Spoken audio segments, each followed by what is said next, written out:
السلام علیکم ورحمۃ اللہ وبرکاتہ۔ دوستو، امید کرتا ہوں آپ خیریت سے ہوں گے۔ میں ہوں محمد مقصود قاسمی اور آپ دیکھ رہے ہیں باغ مدینہ یوٹیوب چینل۔ دوستو، موت کا اور زندگی کا بے شک اللہ تبارک و تعالی ہی مالک ہے۔ جب تک اللہ کی طرف سے کوئی حکم نہیں ہوتا ہے اس وقت تک کوئی بھی چیز رونما نہیں ہو سکتی، لیکن کچھ احتیاطی تدابیر ہیں، کچھ چیزیں ہیں، اگر اس کو اپنا لیں اور اللہ سے دعا کریں تو ہو سکتا ہے کہ ہمارے لیے کچھ آسانی ہو جائے۔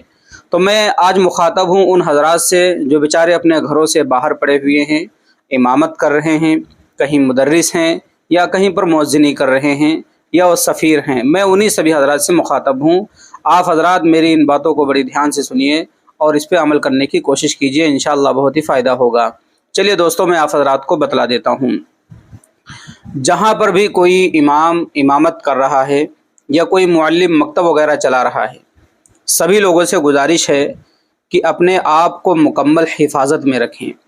جس مسجد یا مکتب میں فریقین ہندو مسلم کا معاملہ چل رہا ہو، اگر وہاں پر قیام کر رہے ہیں تو متولیان حضرات سے کہہ کر کسی کو اپنے ساتھ لے کر سوئیں، کیونکہ حالات حاضرہ کے پیش نظر اپنی حفاظت کرنا بہت ضروری ہے۔ اگر ہم خود اپنی سیفٹی کے بارے میں نہیں سوچیں گے تو کوئی ہماری مدد کرنے نہیں آئے گا، کیونکہ خود ہمارے بیچ حالات صحیح نہیں ہیں۔ اس لیے کہ ہماری مسجد یا مکتب میں ویسے ہی کئی فرقے کے لوگ رہتے ہیں جو اماموں سے دشمنی رکھتے ہیں۔ دوسری بات یہ ہے کہ ہم خود نیوز اور اخبارات وغیرہ میں دیکھتے رہتے ہیں، پڑھتے رہتے ہیں، کہیں علماء سے کسی کو گولی مار دی گئی، کہیں نظر آتش کر دیا گیا، کہیں جیل میں ڈال دیا گیا۔ یہ تحریر میری بزدلی کے طور پر نہیں ہے، بلکہ آگاہ کیا جا رہا ہے۔ اپنے اندر حفاظت کے ساتھ ہمت و حوصلہ بھی رکھیں، باقی اللہ مددگار ہے، اور اپنی قوم کو بیدار بھی رکھیں۔ اللہ تعالیٰ تمام علماء، صلحاء، بزرگان دین و امت مسلمہ کی حفاظت فرمائے، آمین۔ یہ تحریر تمام لوگوں تک پہنچانے کی فکر کریں۔ تو دوستو، گمنام اس تحریر کو لکھا گیا ہے، جس نے بھی لکھا ہے واقعی بہت اچھا لکھا ہے، اور واقعی اس چیز کی ضرورت ہے ہم اپنی سیفٹی اور اپنی حفاظت خود ہی کرنے کے بارے میں سوچیں، اور ساتھ ساتھ میں جو ذمہ دار ہیں ان کو بھی مطلع کرتے رہیں، ان کو بھی اس کے بارے میں جگانے کی کوشش کرتے رہیں۔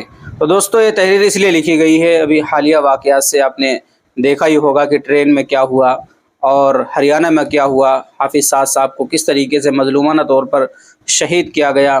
اسی کے پیش نظر اب جتنے بھی ائمہ حضرات ہیں، مکتب میں پڑھانے والے ہیں، مدرس حضرات ہیں، وہ اس بات کا خصوصی دھیان رکھیں اور اپنی سیفٹی کو نمبر 1 پر رکھیں۔